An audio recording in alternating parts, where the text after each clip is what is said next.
नमस्कार, मैं हूं डॉक्टर प्रसून। योगी सरकार ने यूपी विधानसभा में पहली बार 2025-26 की उपलब्धि का ब्यौरा दिया। यानी आर्थिक सर्वे पेश करने वाला यूपी पहला राज्य बन गया है देश का। यूपी अपने आर्थिक लक्ष्यों की ओर अग्रसर है। यूपी देश की सबसे बड़ी आर्थिक व्यवस्था की ओर बढ़ रहा है।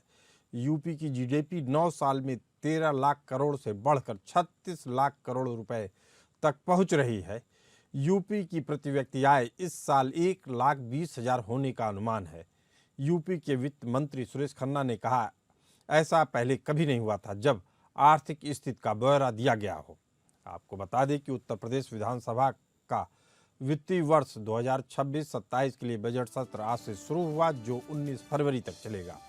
विपक्षी दलों के भारी हंगामे के बीच राज्यपाल आनंदीबेन पटेल ने अपना अभिभाषण पूरा पढ़ा।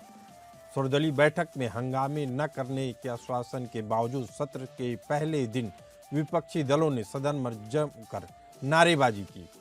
वहीं वित्त मंत्री सुरेश खन्ना ने पहली बार सत्र 2025-26 की उपलब्धियों का विस्तृत रिपोर्ट प्रस्तुत किया। प्राथमिक और उच्च प्राथमिक विद्यालयों में शिक्षकों के लिए 2,61,000 से अधिक टैबलेट्स वितरित किए गए। सभी 75 जिलों में 2-2 मुख्यमंत्री मॉडल कंपोजिट विद्यालय विकसित किए जा रहे हैं। प्रत्येक जिले में एक मुख्यमंत्री अभ्युदय विद्यालय बनाया जा रहा है। साल 2025-26 में कमजोर वर्ग के 1,40,000 से अधिक बच्चों का निजी स्कूलों में निःशुल्क प्रवेश करवाया गया। प्रोजेक्ट अलंकार की बात करें तो दर्जन भवनों के नवनिर्माण के लिए इस प्रोजेक्ट के थ्रू 590 सरकारी सहायता प्राप्त स्कूलों को 275 करोड़ रुपए की राशि दी गई है। अपराध और अपराधियों के खिलाफ सरकार की जीरो टॉलरेंस नीति को दोहराया गया है। 2017 से अब तक हुई कार्रवाई में 269 अपराधी मारे गए और माफियाओं से 4,000 करोड़ से अधिक की राशि वसूली गई है या जब्त की गई है। मार्च 2017 के बाद कानून व्यवस्था और निवेश और रोजगार सृजन में महत्वपूर्ण सुधार का दावा किया गया। उत्तर प्रदेश दिवस पर सरदार वल्लभ भाई Patel employment and industrial zone का शुभारंभ किया गया। स्थानीय खान पान को बढ़ावा देने के लिए एक जिला एक व्यंजन योजना लॉन्च की गई। महाकुंभ 2025 में लगभग 66 करोड़ श्रद्धालुओं के आने का आकलन किया गया। वहीं माघ मेले की बात करें तो 2026 में 21 करोड़ से अधिक श्रद्धालुओं के स्नान का अनुमान लगाया गया। आर्थिक सर्वे पेश करने के दौरान सभा विधायकों ने वित्त मंत्री द्वारा उपलब्धि का ब्यौरा दिए जाने पर ऐतराज जताया। संग्राम सिंह यादव ने कहा कि वो आर्थिक सर्वेक्षण पेश करने की बात कार्य मंत्रणा समिति में नहीं बताई गई थी। यह केवल अखबार की हेडिंग बनाने के लिए किया गया। इस पर सदन में चर्चा होनी चाहिए। आपको बता दें कि समाजवादी पार्टी का जबरदस्त विरोध हुआ है। विधानसभा में वादा खिलाफी पर सत्ता पक्ष ने भी हंगामा किया। यूपी विधानमंडल का बजट सत्र सोमवार सुबह 11 बजे राज्यपाल आनंदीबेन पटेल के अभिभाषण के साथ शुरू हुआ। राज्यपाल के भाषण शुरू करते ही समाजवादी पार्टी के विधायक वेल में आकर नारेबाजी करने लगे। विपक्ष ने महंगाई, बेरोजगारी, एसआईआर, यूजीसी जैसे विषयों पर सरकार को घेरा। हंगामा बढ़ता देखकर राज्यपाल ने टोकते हुए कहा, शांत हो जाइए वरना गाला बैठ जाएगा आप लोगों का। 84 वर्षीय राज्यपाल आनंदीबेन पटेल ने भारी शोर शराबे के बीच 30 मिनट में अपना अभिभाषण पूरा किया। सपा विधायक संग्राम सिंह यादव ने सरकार पर निशाना साधते हुए कहा कि वित्त मंत्री ने केवल राज्यपाल की बातों को दोहराया और यह सब सिर्फ अखबारों की हेडलाइन के लिए किया गया। वहीं समाजवादी पार्टी को एक बड़ा झटका लगा जब प्रदर्शन के दौरान पल्लवी पटेल अन्य समाजवादी पार्टी विधायकों के साथ वेल में नहीं गई और अपनी सीट पर ही बैठी रही। एक दिन पहले की कार्रवाई के बाद सदन को मंगलवार सुबह 11 बजे तक के लिए स्थगित कर दिया गया। इससे पहले समाजवादी पार्टी के विधायकों ने विधानसभा कैंपस में जोरदार प्रदर्शन किया। Samajwadi party MLC Ashutosh Sinha cycle से विधानसभा पहुंचे। साइकिल पर अहिल्याबाई की तस्वीर थी। उन्होंने कहा कि बीजेपी सरकार ने वाराणसी में लगातार मंदिर तोड़ रही है, जिसके जवाब में सीएम योगी ने कहा कि सदन संवाद से चलता है सीएम योगी ने कहा कि कार्रवाई बाधित करने से सदन नहीं चलेगी और इस तरह की कार्रवाई का हम विरोध करते हैं। सरकार संवाद से समाधान पर विश्वास रखती है। हम हर सदस्य के संवाद और सवाल को स्वीकार करने को तैयार हैं, लेकिन कार्रवाई को बाधित न किया जाए। वहीं इस पूरे मामले पर डिप्टी सीएम केशव मौर्य ने कहा कि समाजवादी के पार्टी के पास कोई मुद्दा नहीं है, इसीलिए वह बौखला गई है। इस पर अखिलेश यादव ने कहा कि बीजेपी सरकार पर निशाना साधते हुए उन्होंने कहा कि बीजेपी झूठ के अलावा कुछ नहीं बोलती। उनके उत्तर प्रदेश के नेता दिल्ली वालों को सलाम भी नहीं ठोकते, ना ही नमस्ते करते हैं। यूपी ने प्रधानमंत्री बनाए हैं, तो यूपी को बुलेट ट्रेन कब मिलेगी? सुनने में आ रहा है कि गोरखपुर होकर निकलेगी बुलेट ट्रेन, उस पर गोरखपुर जिसमें मेट्रो तक नहीं बना पाए।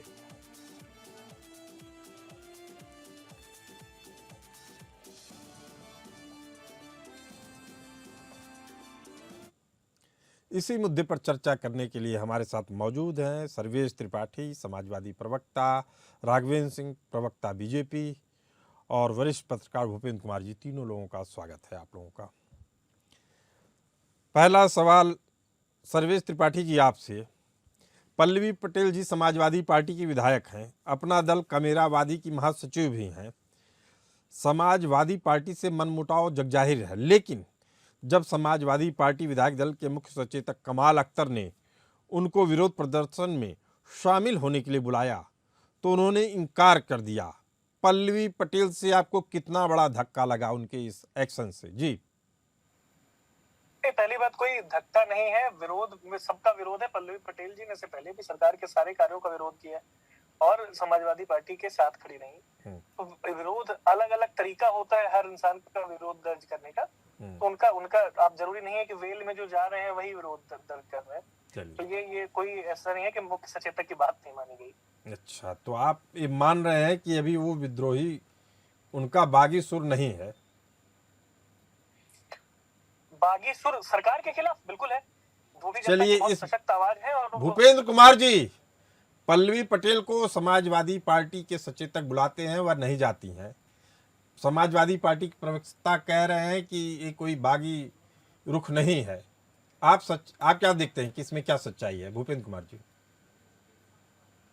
देखिए, पटेल जो विधायिका हैं वो निश्चित रूप से अपना स्थान तलाश रही हैं और ये राजनीति की एक नई परंपरा है। अपनी उपस्थिति जब सत्तारूढ़ पार्टी उनको जिस तरह से पक्ष नहीं देती है तो वो अपने स्थान को बनाने के लिए इस तरह से ये बनाया जाता है, क्योंकि 27 में चुनाव है और चुनाव से पहले अपने नए गठबंधन की तलाश में सोच रही हैं वो, क्योंकि उनकी भी लालसा है कि आगे मंत्रिमंडल में जगह मिले या कुछ अच्छी जगह हम जा सकें, सत्ता के साथ भागीदारी हो सके।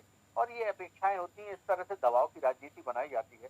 और जिस तरह से सपा पीडीए का रोल अपना रही है और पिछड़ा वर्ग की जिस तरह से राजनीति कर रही है, उस हिसाब से उनका भी एक उनकी पार्टी जो सुखराम जी, उनके सुखलाल जी जो उनके पिता थे और जिसकी तरह उन्होंने राजनीति अपनी शुरुआत की, तो आप देखिए आप कितना वो उसको कैच कर पाती है, क्योंकि पिछली बार की तरह इस बार तो उनका। भूपेंद्र कुमार जी, इसके मायने ये भी निकाले जा रहे हैं कि जिस कुर्मी पल्लवी पटेल के भरोसे जिस कुर्मी वोट बैंक को अपने साथ समेटने की कोशिश थी, उस पर बड़ा झटका लगा है। भूपेंद्र कुमार जी।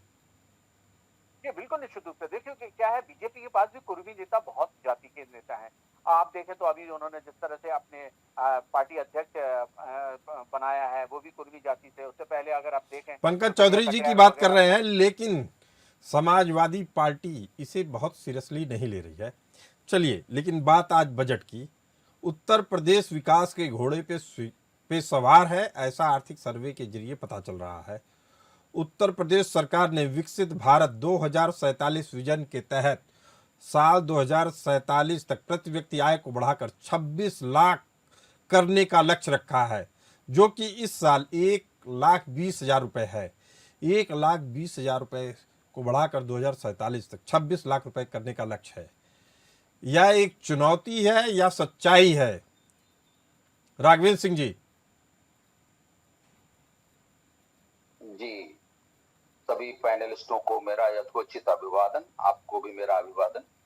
आपने चैनल पर आमंत्रित किया, इसके लिए धन्यवाद। देखिए, ऐसा है, भारतीय जनता पार्टी जो कहती है वो करती कहनी और करनी में हमारा अंतर नहीं है। योगी से पहले जो व्यवस्था थी, कानून व्यवस्था फेल थी, निवेशक भाग जाते थे उत्तर प्रदेश से, पलायन, युवा पलायन ये होता रहता था।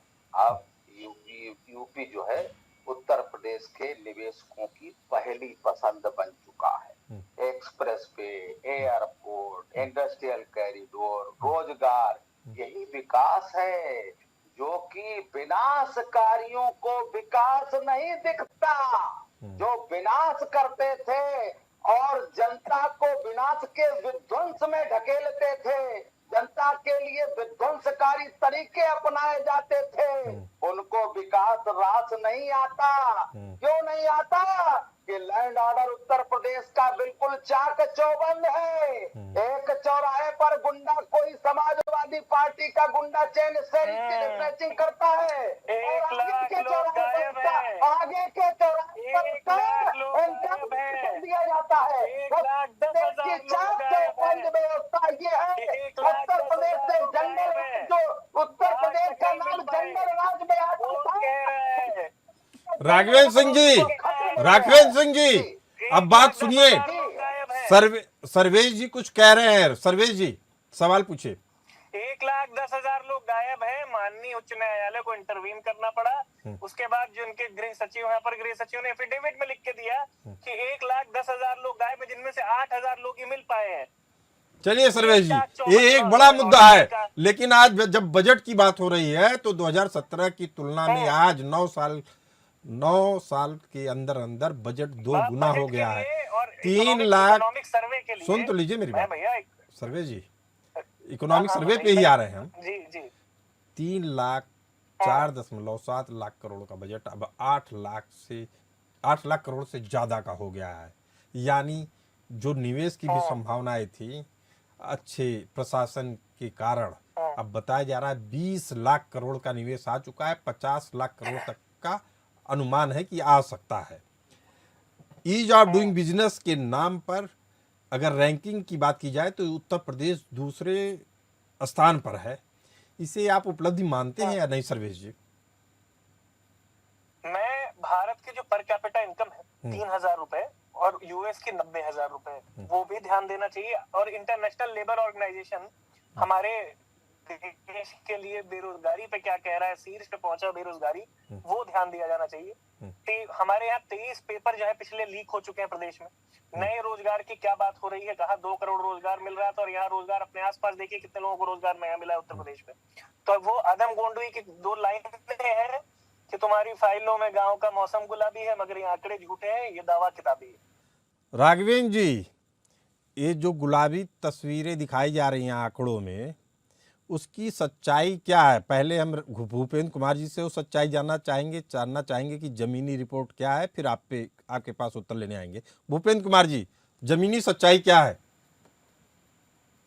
देखिए, 2017 के बाद योगी सरकार आई और सरकार ने निश्चित रूप से, एक विशाल प्रदेश है और लगभग 22 करोड़ आबादी है, और निश्चित रूप से वहाँ पे लाइन ऑफ ऑर्डर की बहुत बड़ी समस्या थी, और सपा का भी प्रबंधन देखा गया, और सपा ने जिस तरह से लाइन ऑफ ऑर्डर को कंट्रोल नहीं किया, और जो योगी जी ने अपनी एक नई स्कीम बना के, और जिससे 5 साल में एक नया चेंज लाया, जिसमें लगभग उन्होंने काफी कुछ पुलिस को एस्टेब्लिश किया वहाँ की, और जिसके कह सकते हैं कि वहाँ पे फिर आंतरिक सुरक्षा की एक जो आदमी के अंदर एक फीलिंग आई, और जिसके कारण निवेश भी बढ़ा आर्थिक रूप से। और इस बार लगभग मुझे लगता है 9 लाख करोड़ रुपए का बजट आएगा, क्योंकि 8.3 लाख करोड़ का बजट है अप्रोक्सीमेटली, क्योंकि अनुपूरक बजट में बढ़ सकता है मेरा अनुमान है, क्योंकि पिछली बार का जो 25-26 का बजट था वो लगभग 8 लाख करोड़ के से ज्यादा था। तो इस कारण मुझे ऐसा लगता है कि कुछ बढ़ेगा। दूसरी बात, इंफ्रास्ट्रक्चर पे बहुत विकास किया है। दूसरी सबसे महत्वपूर्ण चीज जो थी, उन्होंने हर प्लेटफॉर्म को बढ़ाने की चीज की, उन्होंने डिवीजन को बांटा, जिस तरह से हर डिवीजन के रूप में, चाहे वो बुंदेलखंड हो, चाहे पूर्वांचल हो, चाहे अन्य के प्रदेश तराई क्षेत्र के लोग हों, उस तरह से जहाँ के जैसा वातावरण था उस हिसाब से डेवलप किया। तो इसके और एजुकेशन पे इन्होंने ज्यादा फोकस किया और एजुकेशन के लिए काफी पैसा, जो कि बजट का काफी भूपेंद्र बड़ा जी, पैसा रखा। सर्वेश जी कह रहे हैं हर हाथ को काम वाली योजना फेल हो गई है।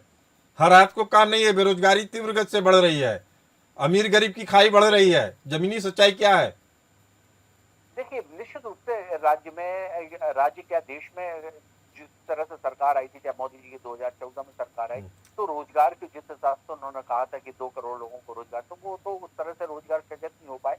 और इस सरकार ने इंफ्रास्ट्रक्चर पे ज्यादा खर्चा किया तो रोजगार, लेकिन इस सत्र के बाद जो हमने देखा, जो उनका तीसरा रिफॉर्म एरिया था, उसमें उन्होंने रोजगार के लिए बहुत से निवेश बढ़ाया है। आपके ही बजट में 50 लाख करोड़ रुपए का निवेश इस वर्ष आने की संभावना है, और जिसके तहत इन्होंने एक जो कुंभ जो 25 में किया, जिस कुंभ में लगभग 1% जीडीपी बढ़ी और जिसमें 65 करोड़ लोगों ने स्नान किए, तो ये जो इंफ्रास्ट्रक्चर तीर्थाटन को जो जीडीपी के रूप में इकोनॉमी रिफॉर्म में जोड़ा है, वो एक महत्वपूर्ण था। दूसरी सबसे बड़ी योगी जी की बात कहें तो वो लाइन ऑफ ऑर्डर के रूप में मानी जाती है कि उनके शासन काल में आज भी ऐसा है कि अपराधी बच नहीं सकता, ऐसा उन्होंने, और जो बुलडोजर की परंपरा चालू की उसका क्रिटिसिज्म भी हुआ। इससे तो क्रिटिसिज्म हुआ, लेकिन इससे कोई इनकार नहीं कर सकता कि उत्तर प्रदेश में सुशासन का राज है। लेकिन फिर वही सवाल सर्वेश त्रिपाठी का कि क्या हर हाथ को रोजगार मिल रहा है? राघवेंद्र सिंह जी, आपको लगता है कि संतुष्टि है युवाओं में? निश्चित रूप से ये जो बजट हम पेश करने जा रहे हैं, अभी भूपेंद्र भैया कह रहे हैं, इंफ्रास्ट्रक्चर बजट। इंफ्रास्ट्रक्चर में भविष्य यूपी का नेटवर्क, एक्सप्रेसवे, मेट्रो शहरों में, एयर कनेक्टिविटी छोटे शहरों तक। अब रही बात कि कांग्रेस और सपा के टाइम में यूपी में सिवाय ये लोग गड्ढे छोड़ कर गए, बीजेपी ने क्या किया, भारतीय जनता पार्टी की सरकार ने हाईवे में उसको तब्दील कर दिया। आप समझिए, गड्ढे में मृत्यु भाजपा सरकार में हो रही है। अरे इसीलिए तो मृत्यु हो रही है, इसीलिए तो समाजवादी पार्टी की। सर्वेश जी जवाब सुन लीजिए। बीच में घुसने की आदत है समाजवादी। हाँ राघवेंद्र सिंह जी, आप अपनी बात पूरी करिए, फिर मैं सर्वेश जी से जवाब लूंगा। हाँ, किसान का बजट नहीं, किसान नीति हमने अपनाई। किसान का बजट वाला काम नहीं किया हमने, किसान की नीति अपनाई। सिंचाई, नहरें, बिजली, गन्ना भुगतान समय पर किया। किसान अब आंदोलन नहीं, उत्पादन की बात करने लगा है। किसान का कर्ज माफी जुमला नहीं, मेहनत की कीमत हम मानते हैं। वे लोग क्या करते थे, किसान को कर्ज माफी का एक दान में दी हुई चीज समझते थे। हमने उसके मेहनत की कीमत में उसको तब्दील। राघवेंद्र सिंह जी, जो बातें आप बता रहे हैं वो हमने अपनी रिपोर्ट में भी बता दी हैं। हमने ये भी बता दिया है कि बीमारू राज्य, उत्तर प्रदेश को बीमारू राज्य से ब्रेक थ्रू राज्य बनाने में योगी सरकार का निस्संदेह बहुत बड़ा हाथ है।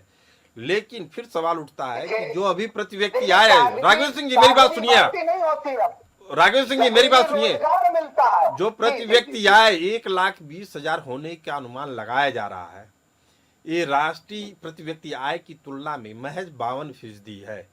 2,05,000 रुपए प्रति व्यक्ति आय बताया जाता है देश के हिसाब से। यानी उत्तर प्रदेश अभी भी वो आंकड़ा नहीं छू पा रहा है जो छूना चाहिए था। हालांकि ठीक है, आपने एक स्तर पे ला दिया है लोगों को, लेकिन सच्चाई ये भी है कि यूपी की प्रति व्यक्ति आय राष्ट्रीय औसत की तुलना में तेजी से बढ़ रही है। 11.17% की दर से बढ़ रही है, जिसका औसत वार्षिक वृद्धि दर 12.48 रही है। यानी उत्तर प्रदेश तेजी से विकास कर रहा है। सर्वेश त्रिपाठी जी, जो विकास दर है वो राष्ट्रीय औसत से उत्तर प्रदेश का ज्यादा है। ऐसे में आपको नहीं लगता है कि आपकी जो आलोचना है वह एक बिंदु से आगे जाकर राजनीतिक कटुता की परिभाषा ले लेती है? देखिए ऐसा है, सर्वेश जी आपसे पूछ रहा हूं, सर्वेश जी जवाब दीजिए। अच्छा, उनका स्क्रीन फ्रीज हो गया। राघवेंद्र सिंह जी आप जवाब दे दीजिए जी। ऐसा है, राजनीतिक कटुता की जहां तक हम बात करते हैं तो तो भारतीय जनता पार्टी सबका साथ, सबका विकास और सबका विश्वास इस मुद्दे पर चलती है और चलती रहेगी। भारतीय जनता पार्टी की उत्तर प्रदेश की डबल इंजन की सरकार सबका साथ और सबका विश्वास लेकर चल रही है और चलती रहेगी। निश्चित रूप से हमारी चाहे धार्मिक आजादी हो, चाहे वैयक्तिक आजादी हो, चाहे हमारे धंधे संबंधी हमारी आजादी हो, वो आजादी एक स्तर पर पहुंच चुकी है और हमारे जो व्यापार करने के तरीके हैं उत्तर प्रदेश के, वो भी इन भयावह व्यवस्थाओं से आगे निकलते हुए नजर आ रहे हैं। अब उत्तर प्रदेश बीमारू राज्य नहीं है, उत्तर प्रदेश एक औद्योगिक इंफ्रास्ट्रक्चर का प्रगतिशील राज्य है। और राघवेंद्र जी, आपने इतनी उपलब्धियां सुन ली, ये भी है कि पिछले 1 साल में कोई नया टैक्स नहीं लगाया गया है। और पेट्रोल डीजल रेट की बात करें तो देश के 1-2 राज्यों को छोड़कर उत्तर प्रदेश में सबसे कम रेट है डीजल और पेट्रोल का। इसे आप किस तरीके से देखते हैं? ये क्या मध्यम वर्ग के लिए किया जा रहा है या गरीब पिछड़ों के लिए किया जा रहा है? क्या इससे देश की और प्रदेश की आर्थिक स्थिति में सुधार होगा? भूपेंद्र जी देखिए, निश्चित रूप से देखिए, राज्य की उन्होंने इकोनॉमी जो निवेश बढ़ाया है उसमें बड़ी सफलता दर्ज है। और कोई भी उद्यमी होता है तो वो निवेश जब करता है जब वहाँ की कानून व्यवस्था हो, तो कानून व्यवस्था को निश्चित रूप से उन्होंने एक आइडियल रूप में रखा है। और इसकी चर्चा सिर्फ वो नहीं, पूरे भारत में होती है और हम विभिन्न राज्यों ने उसके मॉडल को अपनाया है, चाहे उनके भाजपा के जो और मुख्यमंत्री हैं और राज्यों में उस तरह से निभाया है।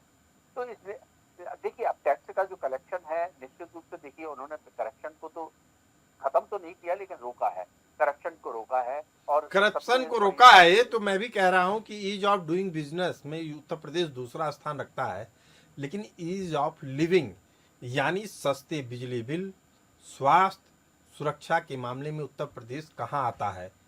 भूपेंद्र कुमार जी देखिए, बहुत बड़ा राज्य है, बड़ी आबादी है, तो विकास क्या होता है एकदम से अभी देखने की स्थिति में नहीं आता है, क्योंकि बेसिक इंफ्रास्ट्रक्चर बहुत कमजोर था।